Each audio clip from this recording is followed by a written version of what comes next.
Well, Andrea, thank you so much for joining me today. You got it. I was so excited. You're on the floor in the closet. You're in the Typically, closet. so back in San Francisco, in my closet, I would be next to my cat's litter box, but there's no litter box in here now. But typically I'm sitting on the floor next to my cat's litter box. Well, I'm glad you have an upgrade. Yeah. Your environment is important.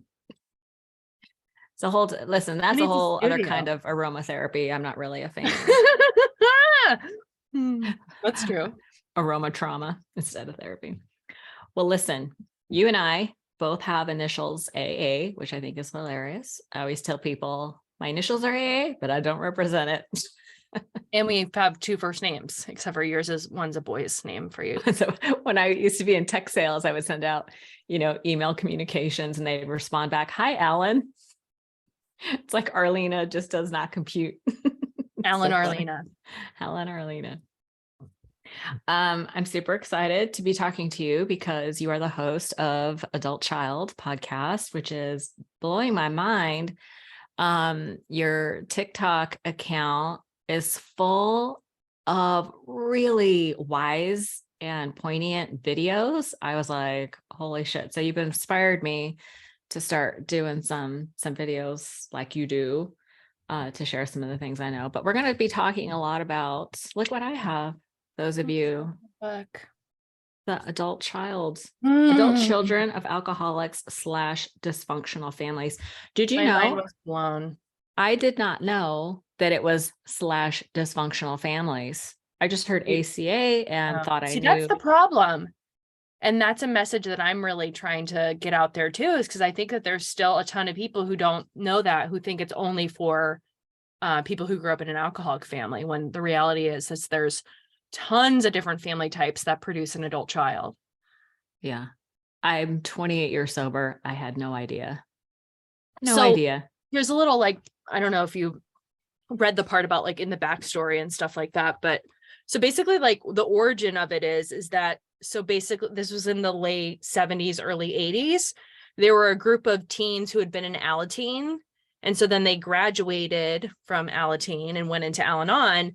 And what they realized was that they really couldn't relate to what people were talking about in those meetings, because most people were talking about their spouse, and they were young adults who had just grown up in an alcoholic family, who were now flying the coop and were dealing with the effects of what that had done to them.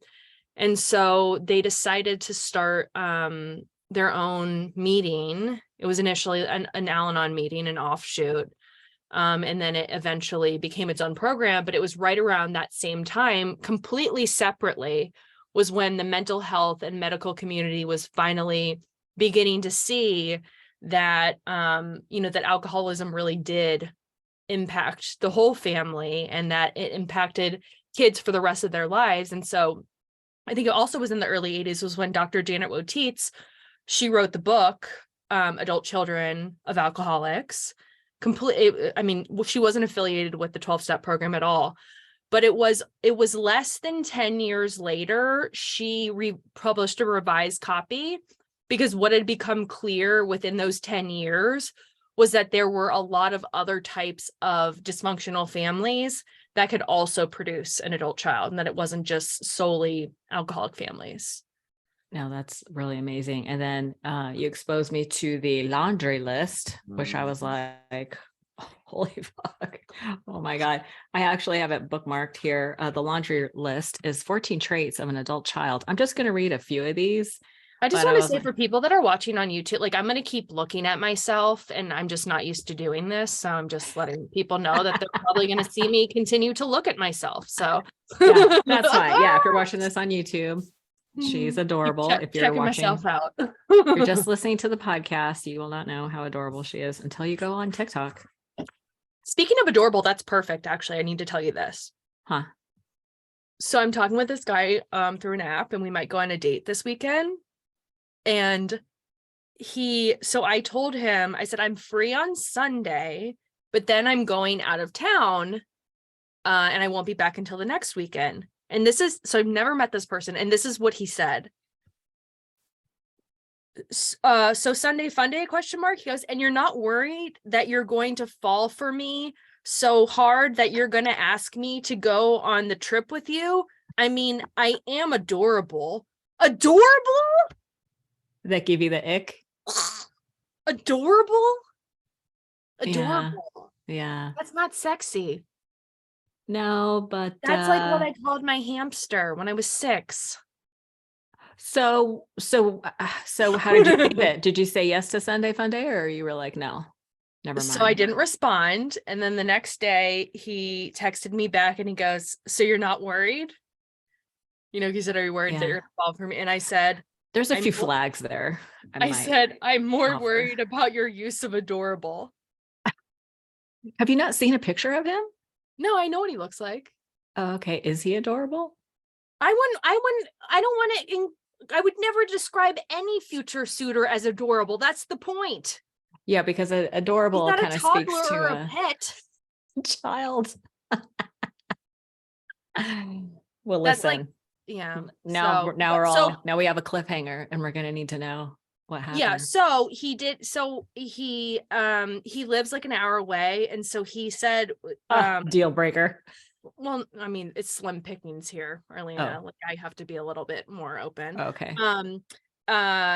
So basically he said, like, what do you want to, like, he just texted me an hour ago, basically saying, like, where do you want to meet? And I'm going to say, why don't you give me a call tomorrow and we can discuss, because I like to talk on the phone before. Oh, for sure. Yeah. But it's like really amazing how even like a 44-year-old man will only want to text. Like this is the world we live in today. So, oh my God, I am so sorry that you're single. It does not sound like I've been with my husband for 28 years. So I'm grateful not to have to do that. Tell me about it. Well, okay, sorry, good luck with that. Adorable. And now you'll have to give me an update so that when I release the episode, we'll have a conclusion. I will. Can't leave that open loop. All right. So I'm going to read some of the, you sent me the laundry list and the recommendation for the book, which I have, and now I'm obsessed. I'm like, do you need a co-host? Should I start a second podcast? I'm so obsessed with all this information. So good. The laundry list. The first time I read it, I was like, everything that I had been thinking. Yeah. Like seeing it on paper for the first time. And I felt like I was the only one, it was such a relief. Yeah.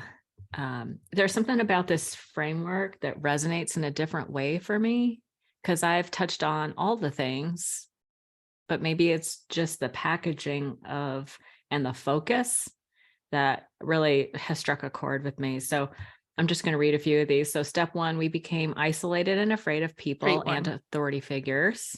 Yeah. 2 is we became approval seekers. Oh my God. And lost our identity. Oh my God. When I started reading these, I wanted to laugh, cry. Okay. 3, we are frightened by angry people and any personal criticism. I struggle with the criticism part. 4, we either become alcoholics. Hello. Yes. Marry them. Yes. Or find other compulsive personality, such as find another compulsive. Okay. As workaholic to fulfill our sick abandonment needs. Yes. And yes. So, I mean, the list just goes on. So 12 for me is like, that was the punch in the gut for me. 12 is we are dependent personalities who are terrified of abandonment and will do anything to hold on to a relationship in order not to experience painful abandonment feelings, which we receive from living, with sick people who were never there emotionally for us. Yes. Yes. Where did that show up for you in your life? Have you listened to my first episode of my podcast? I started to, yeah, but nobody else has, so we should talk about it. Yeah. So here's my dealio. And I think that this is important. So like I've been sober for 14 years. I got sober at 19. And so when most people enter sobriety, they generally have like a broken romantic picker, right? Most. I mean, I don't think that most of us are coming into the rooms of recovery with like a high self-esteem and like a plethora of healthy relationships in our past. That's a no. So you tend to you tend to pick some real gems. I once heard it described this way. This is kind of fucked up, but it's like, I think it's hilarious that like you'll date people in early sobriety that you won't even spit on later on in sobriety. I mean, hopefully later on in sobriety, you don't feel the need to spit on people, Spit but in I anyone, see, period. yeah, I see what you're saying. Look twice at? I don't know. So, so I had a broken picker, but so did my friends. But like what started to happen was that their pickers started to improve and mine was not, and I slowly saw my friends get into healthy relationships with people who treated them well. And I, it wasn't not only that my picker wasn't improving. I mean, I would say on paper, they started to look a little bit better, but it was more so too that in each relationship, I felt crazier than ever. I acted crazier than ever. It just became like so much more taxing, on me. And what I didn't realize was that I was living in a trauma response every time that I was in a relationship. And so I started going to therapy specifically related to these issues at 4 years sober. And my therapist was amazing. But she was not well versed in this. She didn't know really about this. And I just want to say that it's like I always knew that my childhood was fucked up. Like I grew up with an alcoholic mom, a workaholic dad. But I was never I was never physically or sexually abused. It was, in my opinion, like others had it a lot worse than I had. And I really did not realize that how much it had impacted me. And so, and so my picker just continues to not improve. And so then it's the tale of two Brians. It's two alcoholics named Brian back to back that I dated. So Brian number 1 was at 7 years sober, and I dated him for less than a month, and he ghosted me. And I literally felt like my husband of 30 years had just tragically died in a plane crash. Like I became a non-functioning human. I couldn't work. I had to have my mom fly out to San Francisco with me. Like it literally was just so painful. And that was when I had my first aha, was like in the midst of that pain, when I realized that there was no way that the way that I was feeling could actually be about him. I had known this person for less than a month. And then the second aha was that this was a feeling that I had felt often as a child. And that was when I made the first connection, like that this was related to my childhood. And the specific feeling is that I developed separation anxiety with my mom. And that was the feeling, this panic that if I didn't sleep in her bed at night, that I was literally going to die. That's how it felt. And so a few months later, I'm at an AA meeting, and this woman with over 30 years sober is speaking, and she's talking about how when she had 7 years sober, that she had hit another emotional bottom. She had hit an emotional bottom in sobriety, and as a result of relationship, and that she had come to terms with the true impact that her childhood had on her. And she mentions adult children of alcoholics. And I'd heard the term before, but I don't know why I never thought like it was something that I needed to check out. And so I go home and I read the book, and like my mind is blown, and it was like for so long, like I couldn't figure out what was wrong with me, like I was going to therapy. I was taking long breaks from dating. Like I felt good about myself when I was single, and like I had a career and I had everything. And like every relationship I would go into it, like promising myself that I would do things differently. And it was like, as soon as I would get in one, my mind was hijacked and I had no idea what was going on with me. And so to read that book and finally have a name, like a cause, like to finally understand like that this is what I had, and that other people had this problem, and that they had recovered. And so a week later, I see her at the same meeting. I go up to her and I was like, oh my God, thank you so much for your share. And she was like, yeah, it's great, Andrea, but I just want you to know that like, this is like your life's work. She was like, just reading this book isn't going to suffice.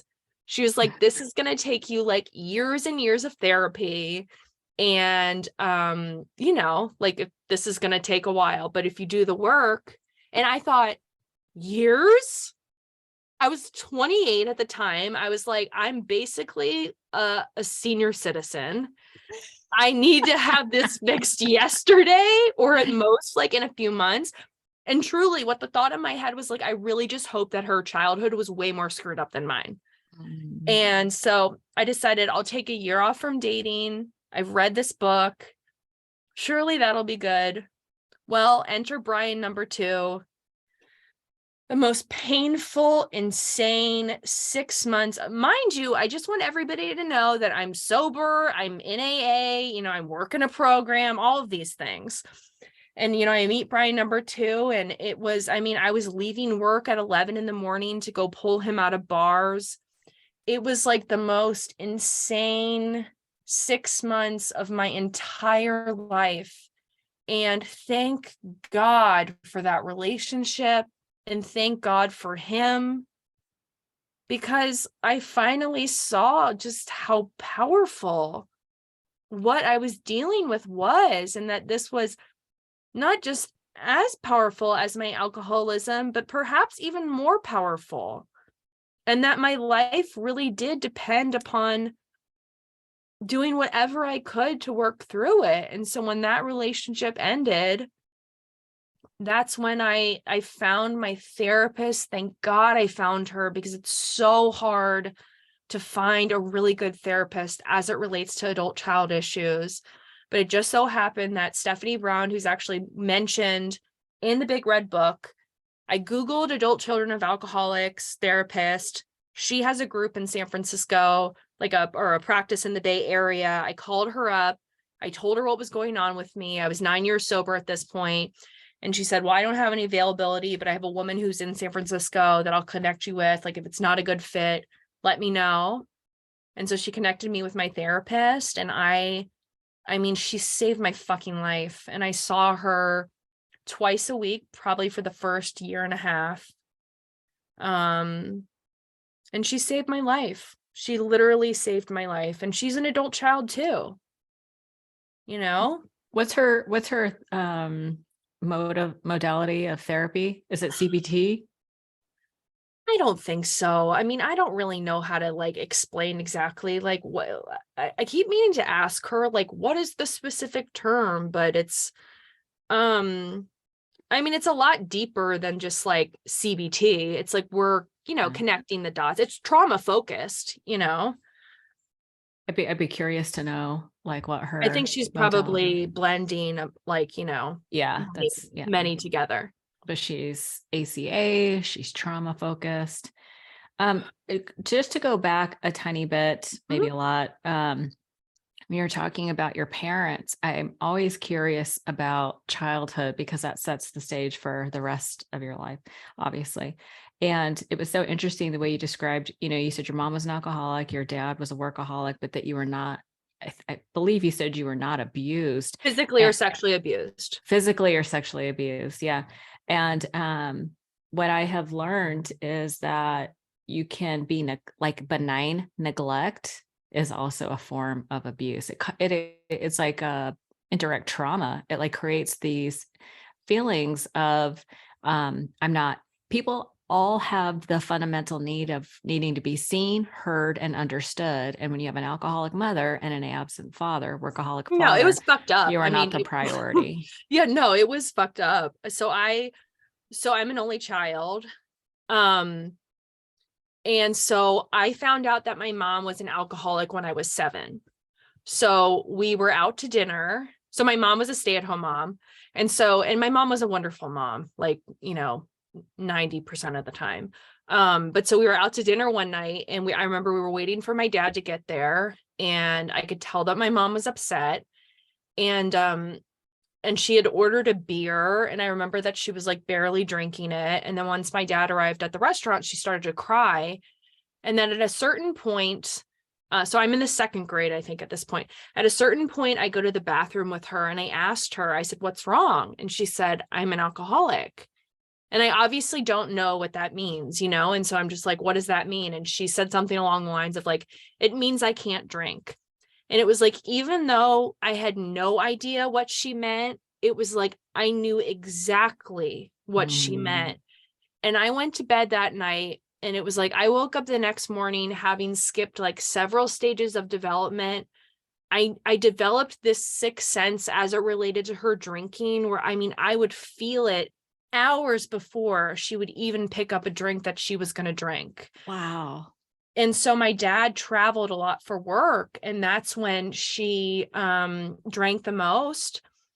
And so she was always there to like, pick me up from school. Like it was like, there was never a time where like she didn't make me dinner. There was never a time where she like forgot to pick me up, but she would just do it drunk, and my dad knew that this was going on. He knew that my mom was driving me around drunk. And then when he was in town, it was like, I was like his emotional support and confidant, because nobody else knew about my mom's drinking.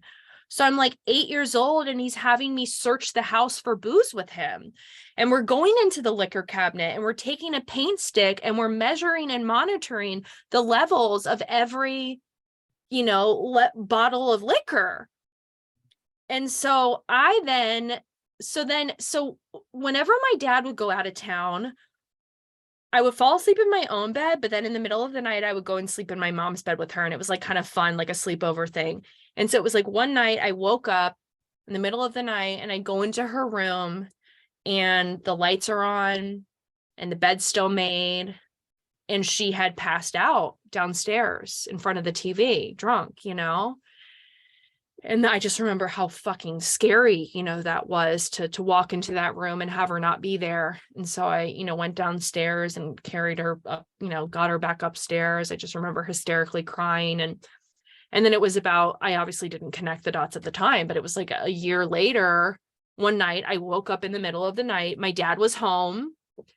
Nothing. I didn't have a bad dream or anything. And I just woke up in the middle of the night, and I felt like I was going to die if I didn't sleep in my mom's bed.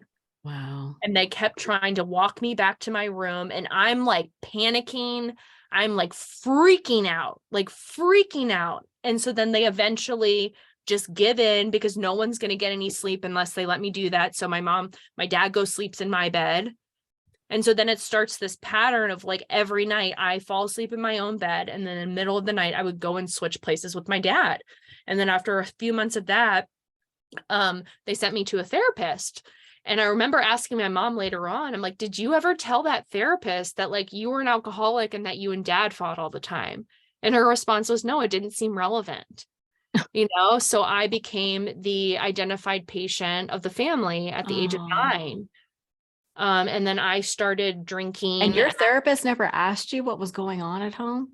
I don't remember. Yeah. I don't remember, it's weird, because it's like, it's not like I was never told not to say anything. But then what happened was then I started acting out though. So like I started drinking at 12. 7th grade, I become the school slut. I get kicked out of school. 8th grade, I get labeled. Why did you get labeled the slut? What happened? So me and my friend, we snuck out and went to this a party in the middle of the night, and it was like a private school from K to 12. And we gave 2 blowjobs to like 2 of the 9th grade boys there. And so when we came back to school, like the entire school knew about it. And you were how old? I was 13. Yikes. That was so fucking traumatic for me, because literally overnight I became the girl that no one was allowed to be friends with. Oh man, completely ostracized at the one and my point of your friend life. had an older brother, and so it was like a little bit easier for her. And so it was like, that was such like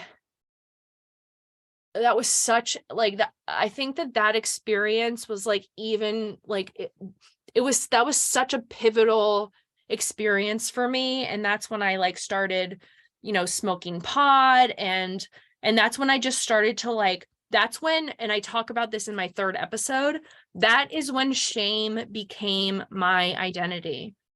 And what I did was I leaned into it. So John Bradshaw talks about how when shame becomes one's identity, like 2 things can happen, right? It's either toxic, shameless acting in. So that's basically where we try to be perfect and not do anything that could possibly produce more shame, or we do shameless acting out, which is like where we like lean into it and act in ways that just perpetuate more shame. And that's the road I took. Yeah, same. And so then, and so I became, I started smoking pot on a daily basis in the 8th grade, and I got sent to rehab for the first time in the 8th grade. But what happened was that when I started to act out, my mom stopped drinking and my parents stopped fighting, because it was like they had to come together to like focus on me. And so for the next, from, the ages of, 13, I got sent to treatment 4 days after my 14th birthday in the 8th grade, but like all throughout from 14 to 19, 3 inpatient rehabs, probably about 6 outpatient rehabs, and a boarding school. And so, yeah. Boarding school, how far away did you go? It was in Maine. And where was your home? I grew up in Philly. No, so I reconnected actually. So it was called the Hyde School.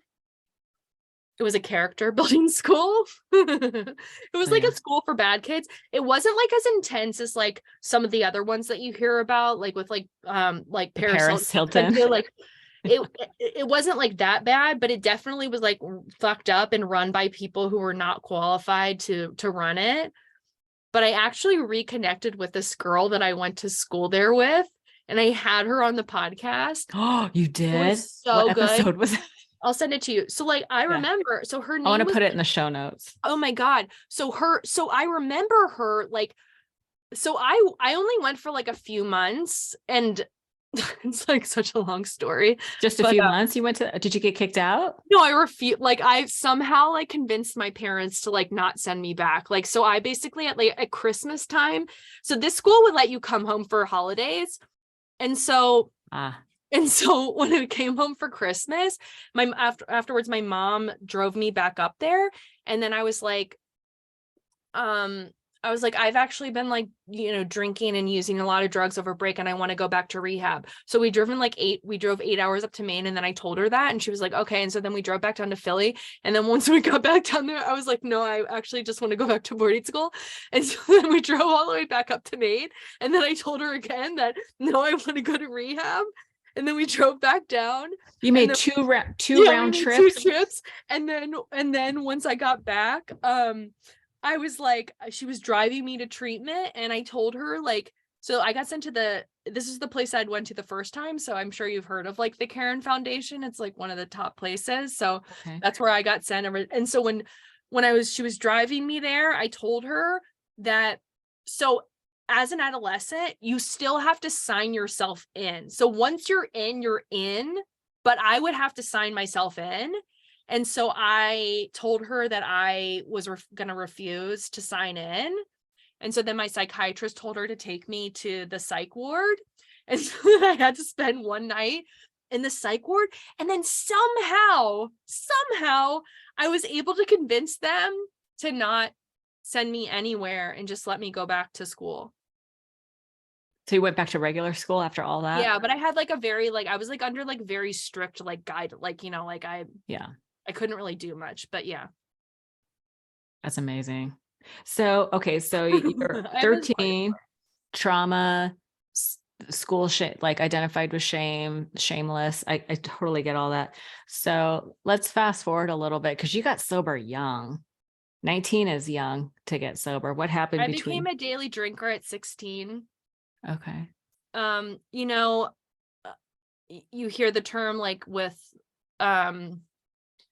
that like alcoholics are like pickles, right? Like once you become a cucumber, or once a cucumber becomes a pickle, it can never become a pickle again. I would say I really crossed that line at 16. And like, I'm the type of alcoholic that like all of the worst aspects of my personality are like magnified to the millionth degree. And I really do think that a large part of that has to do with what happened to me in 7th grade. And I think that I just like knew it was like, I know you're not going to like me. Eventually you're going to realize that you don't like me. So I'm not even going to give you that opportunity to do that. Like, I'm just going to make you not like me right away. And so I was just like sloppy, hot mess, just cause scenes. So here's an example. I don't know if I've told you, this is my favorite story. So, and I always had a boyfriend. So I had a boyfriend for like 4 years too. So it was my senior year of high school and I get invited to this birthday party, but I'm only allowed to attend. So it was like a group of friends that like were my boyfriend's friends. They were like a couple years older. So I had like caused some scenes when we had been hanging out with them like recently. So initially they said like, if you want to come, you can't drink at all. But then I was able to negotiate to beer only. I think I've heard the story, but yeah. And so I think that my parents, and so then I think my parents were in Canada actually at the time. So I was staying at my boyfriend's house. And so then I drank a bottle of wine before I went. I go to the party, like fully intending to like just drink beer only, but of course I don't. So then it's not long after that before I'm getting into the liquor, and then I get kicked out of the party. These 2 people drive me home. I don't have my car keys. So I immediately call a taxi. I have it take me right back to the party. And I see my boyfriend because he had told me, he goes, if you fuck up one more time, like we're done. And so it was this apartment above a diner. And so I pull up and there was like a rooftop patio thing. And I see my boyfriend making out with another girl. Wow, that was quick. And so then I just get filled with like rage. And then obviously I'm not really welcome. So then I just create like the biggest scene in the world and make so much noise that the neighbors called the cops. And then the cops showed up and then like 8 of us got arrested for underage drinking. That's a great story. Party animal. Yeah, 8 of you got arrested. So then honestly, and so then after that happened, like my boyfriend would only really spend time with me like on Sundays and maybe like once during the week. And so I would like try to make new friends, but really it would only take somebody like 1 or 2 times of hanging out with me before they realize like I'm not the girl you want to be friends with. And I would literally just like meet random people on the street and like hang out with it. And I don't know how nothing horrible ever happened to me, but mostly it was like me sitting at home. It sounds like a lot of horrible things happened to you. Well, yeah, I know, but I mean, like I was never like you didn't die or like beat up or, and I just remember though sitting there, I would sit there drinking 40s of Steel Reserve because my fake ID would only work at places that like sold beer. So I had to get like the highest alcohol content. I remember my mom found all these empty 40s like in my room. She was like, Steel Reserve. She like looked it up. She was like, this is what the homeless people drink, Andrea. She's like, they call this liquid crack. Wow. But I would sit there and I would think, things are just going to be different when I go to college next year. And that like really what this is all about is like my reputation got tarnished. And I just have this reputation and this like almost like this scarlet letter that's on me. And everything's going to be different when I go to college the next year. Like everything's going to be different. I'm going to have a fresh start. And at this point I'm drinking like every day. And by the time I go to college, I'm drinking 24 hours a day. You know? Wow. And guess what? Like nothing was different. Nothing was different. And it was like me getting kicked out of parties, people not wanting to be my friend. And I was just so fucking sick, just sitting in my dorm down there. My fake ID would work with liquor. So now I'm like able to drink the way that I want to drink. And it was horrible, you know? And I went into like my first really, really, really bad, like delirium tremens. And I had to go to the medicals. I went to Florida State. I lasted a full 6 weeks and I went to the medical center and like I told the doctor a little bit of my history and all the, you know, everything. And he just looked at me and he's like, you're not going to make it here, you know? And he called my mom and he goes, if this is my daughter, I would have her, you know, withdrawn for medical reasons. Wow. So my parents had built a house in Jacksonville at that point. So I'd gone to Tallahassee. And so then I got out, and then I started going to an outpatient rehab in Jacksonville. Did you want to go at this point? Yeah, I mean, it was like a part of my identity. You know what I mean? Yeah, Like this party whole girl. time. Well, no, I just mean like being the girl in rehab. Like that was me. Like that's all you know what I mean? Like Right, yeah. that had become my identity. Like I had been going to 12-step meetings. Like I never had actually tried to get sober. You know what I mean? Right. I would go to meetings and go to the things, but I always knew that I had a problem, but I didn't have any idea that it was going to get this bad this fast. And it was really the inability to have any sort of relationship with anyone, you know, that really did it. But just like to fast forward a little bit. So I ended up going back into rehab again, inpatient. I drank rubbing alcohol before I went and had to be hospitalized because my mom had taken my fake ID and I wanted to get fucked up and I couldn't find, like, I couldn't get my hands on any. That's the thing about being like a teenage, like addict and alcoholic, just like, it's like anything, right? We're just like dumpsters, like cooking wine, rubbing alcohol, Listerine, you know, Dramamine, Benadryl. Like I would take whatever I could to get fucked up. And so then I went to treatment, I got out, and then I had a great idea to start dating somebody when I had like 6 months. He decides he actually is going to like wants to date this other girl instead of me. And so I knew that I was going to see them at a meeting that night. And I knew my mom had Klonopin in the house. And I was like, I can't go to the meeting unless I take something. So I took a pill. I went to the meeting. And I remember when I got home, I Googled, is one pill a relapse? What did you decide? The answer is yes, if it's not prescribed to you and you change the way that you feel. But of course, I wasn't fessing up to it. And then it was like a week later. And I was like, it's been a whole week. Like I haven't thought about taking one. Like I can totally take another one. And before you know, it's like I'm off to the races but still have a sponsor, going to meetings every day. I did a 4-step when I wasn't like sober. Yeah, it works better if you do it sober. Yeah, I mean, doing a 4th and 5th step was still beneficial, like when I wasn't completely sober, but it still was better once I really got sober. But yeah, shit hit the fan. Like so then I went to New York. I ended up dating this guy. Went to New York. He was sober. I snuck out of the apartment that night and went to a bar and talked to this guy in the bar, like about how I was like, you know, like in AA. I flew back the next day. I picked up a 9-month chip. And then it was about a week later that like shit really hit the fan. And then I went back into treatment. Like emotionally or?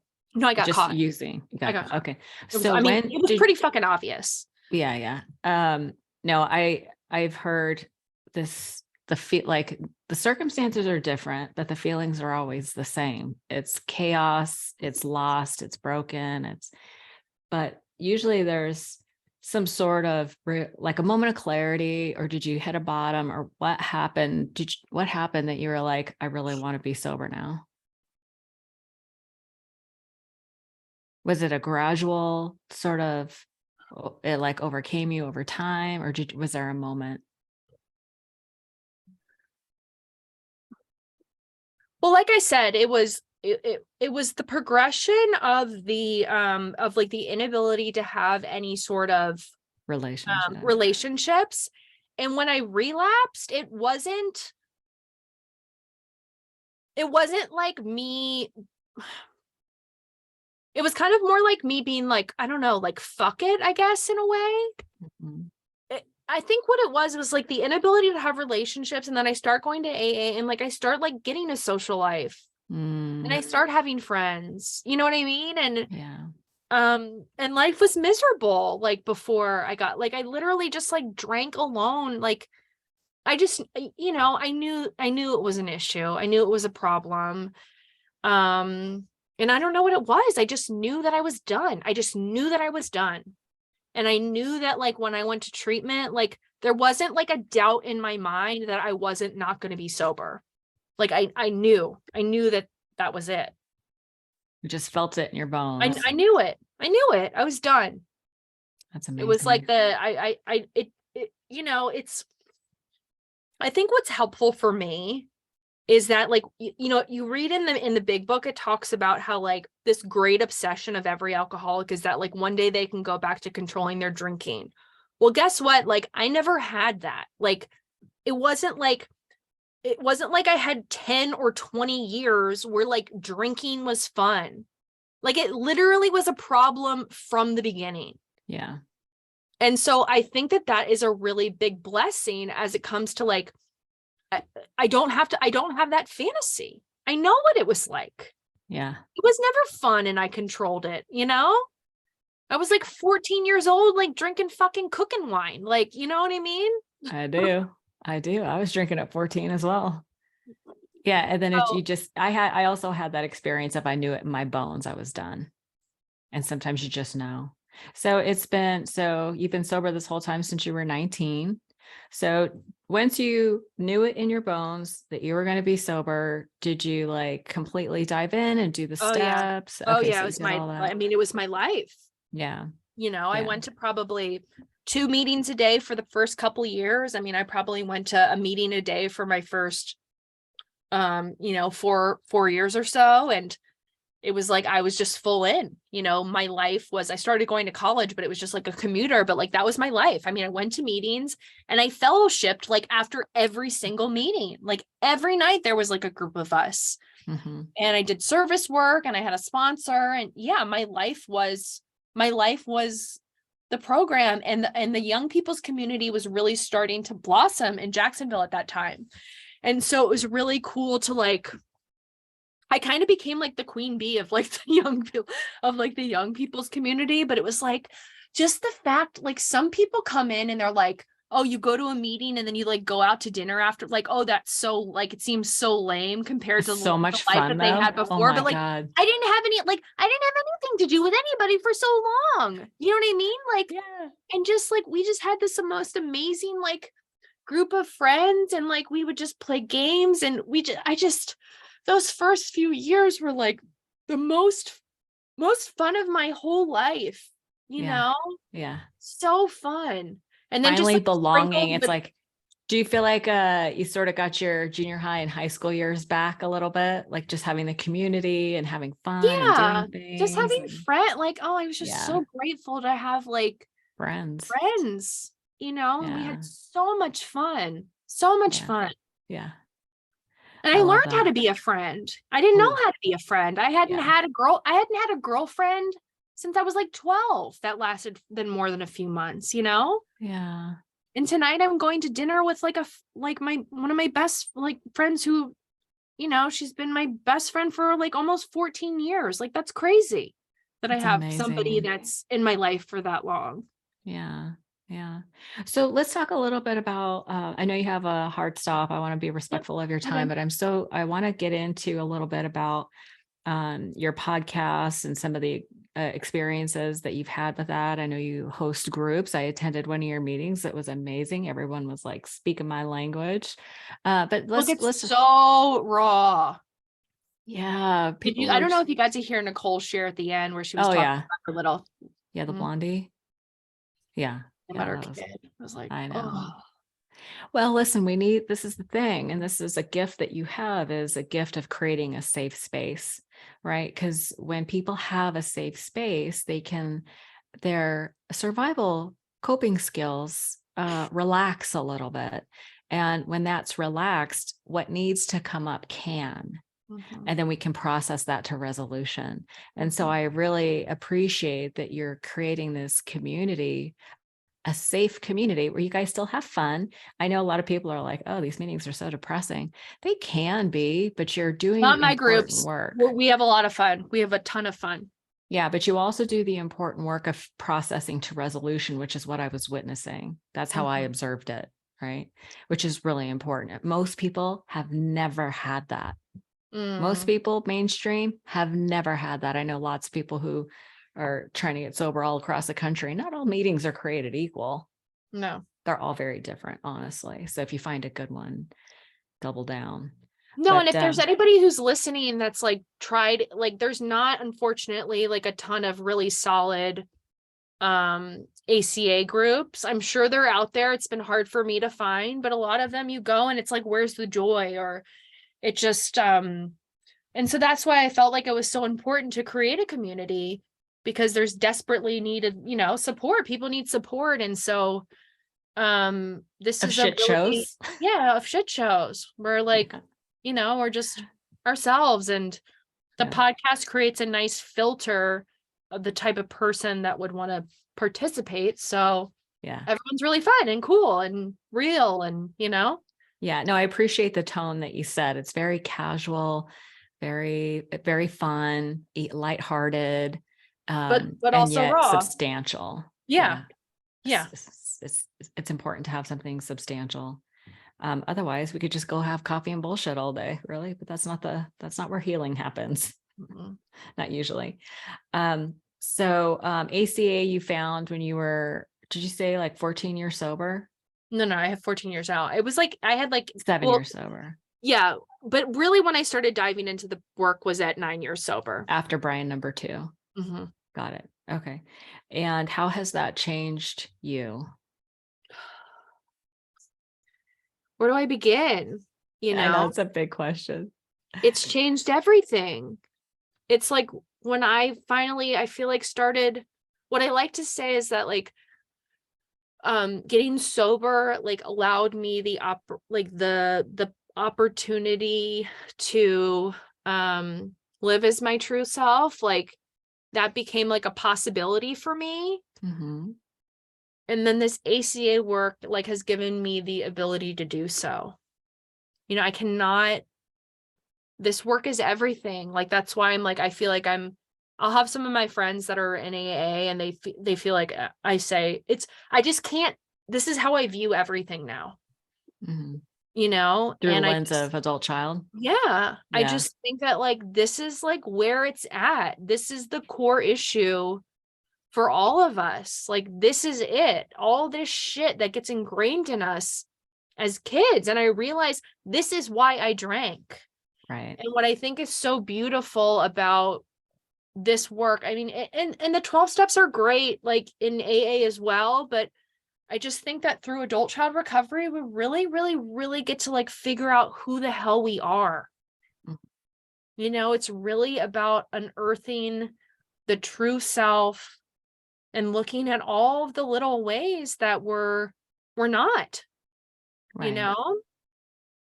And so I've been able to figure out who another thing that happened was part of the aha that I had when I hit my bottom with Brian number 2 was the realization that I had been selling myself short, like from a career perspective. And I had never considered what a fulfilling career would look like for me. And so I embarked on this journey to figure out like, why the fuck was I put here? And it was just this crazy journey of like divinely inspired interactions with different people and starting various creative projects and, never bringing them to the finish line. The full time really feeling like something big was coming, but then also not wanting to get my hopes up and be disappointed. And just led me to this. It has just been like my whole life. Like, it's all occurred, like every single little thing has occurred so that you and I are talking right now. Mm-hmm. And anytime I start to get down on myself or I get in fear or I'm afraid, like, it's like, Andrea, look at everything that has occurred. Like, you're being taken care of. You're exactly where you're supposed to be. There's nothing to worry about. It's crazy. It's just that's really a crazy important experience. Yeah. So you had Dr. Drew on your podcast, and I think you were on his as well. And your podcast is blowing up and it's helping so many people. No, it's crazy. Yeah. It's I think the first conversation we had, you were like, I found my purpose. I was like, whoa, that is heavy. Yeah. It is. And it's such an important purpose. Yeah. This is such a big deal. Mm-hmm. This shit is just getting passed from one generation to the next. There are so many people out there who are adult children who don't have a damn clue that they are. Right. I mean, because who didn't come from a dysfunctional family? There are very few people I've met who really have healthy, well-balanced. I mean, this is a crazy world we live in. I was asked yesterday, who is my target audience? And I was kind of having a hard time coming up with like a clear and concise answer. And I think that my target audience is broad. But when I really think about why I started this, who did I start this for? I started this for the person who has no idea that the recurring issues that they keep encountering in life is actually a result of their childhood shit. Right. That's who it's for. Like the person who keeps getting fired or keeps finding themselves in toxic relationships and is doing all the things to get better, and they're not getting better, and they can't figure out what they think they're inherently flawed. That's the person that I'm trying to reach the most. Right. Yeah. Because that was me. Yeah. That's all of us to some extent. Yeah. Well, I will encourage everyone listening to check out your podcast. You are amazing. So much fun. I think that's what's really important, is to know that recovery isn't all, that we do talk, we do talk about how like some of these things like self-love and self-esteem, like some of these issues, the lady who told you ACA was going to take years. It's true, but that does not mean that in that time, you won't be able to find peace. You won't be able to find fun. I started to see change really fast. Yeah. Honestly, like pretty quickly. Yeah. The truth of the matter is none of us are ever done. We're never done. No. And that's the thing too. And that's what I shared about in my episode last week too, is like, I'm not healed. Like I'm still a shit show. Like I'm still figuring this stuff out. And so I don't want it ever for it to come across as like, I've got this shit figured out. I don't. Nobody does. And what's really cool for me though, is that like this podcast is like allowing me the opportunity to continue to work through what's unhealed. Yeah. Right. Like me stepping into my purpose and like trying to have a business, and like, I am just coming up against all the things that still need to be healed. Yeah. And what an amazing opportunity to do that. And I think it's so important that I share that stuff with everyone. So I try to be like as open as possible about how I'm like a fucking Candy Crush whore. I don't want to share that. That's fucking embarrassing. It's really embarrassing. Is it? Why? Yes. I just think it's really embarrassing. I do. Yeah. It's fun, but guilty pleasure. It's an addiction. Listen, one thing at a time. Yeah, no, when people are like, oh, I'm like, no, you really don't understand. It's bad. It's bad. Well, listen, we do the best we can. Yes.